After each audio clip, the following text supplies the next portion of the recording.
कराड समर्थकांनी आज परळी बंदची हाक दिली आहे।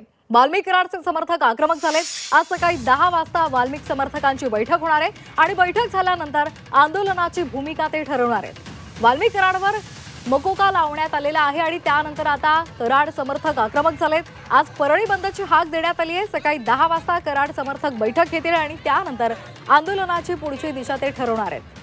या प्रकरणाचा तपास निष्पक्ष व्हावा तसंच वाल्मिक कराडला खोट्या गुन्ह्यांमध्ये अडकवू नये अशा मागण्यांचे निवेदन कराड समर्थकांनी अतिरिक्त पोलीस अधीक्षकांना दिलेलं आहे।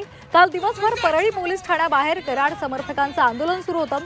सध्या परळीमध्ये तणावपूर्ण शांतता पाहायला मिळते। काही अनुचित प्रकार घडू नये म्हणून ठिकठिकाणी पोलीस बंदोबस्त ठेवण्यात आला आहे।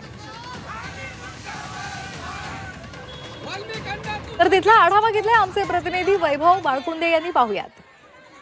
खंडणी प्रकरणातील आरोपी वाल्मिक कराड याला काल मोकोका लावल्यानंतर कराड समर्थक आक्रमक झाले आणि पोलीस ठाण्याच्या समोर काल दिवसभर ठिय्या आंदोलन त्यांनी केलं। त्यानंतर काल परळी बंद करण्यात आली होती। आज परत परळी बंद करण्यात आलेली आहे। आपण पाहू शकता की ह्या परळीचा पोलीस स्टेशनचा आवारातील हा चौक आहे। या ठिकाणी सकाळीची जी लगबग आहे ते की व्यापारी वर्गातून केली जात आहे।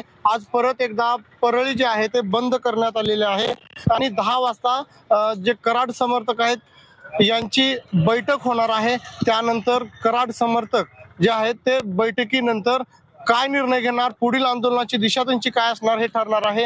त्यानंतर आपण जर पाहिलं तर कराड समर्थक काल दिवसभर आक्रमक झाल्याचं पाहायला मिळालं। पोलीस ठाण्याच्या समोर त्यांनी ठिय्या आंदोलन केलं आणि जे वाल्मिक कराड आहे त्याच्यावर जे गुन्हे दाखल केले आहेत ते खोटे गुन्हे दाखल करण्यात आलेले आहेत, ते राजकीय दबाव केलेला असा आरोप वाल्मिक कराड याच्या समर्थकाकडून करण्यात आला। त्यानंतर आज परत एकदा परळी बंद करण्यात आलेली आहे।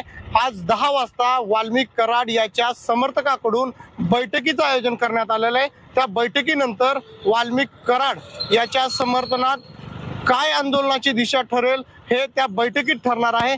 वैभव बाळकुंदे, जी मीडिया, बीड।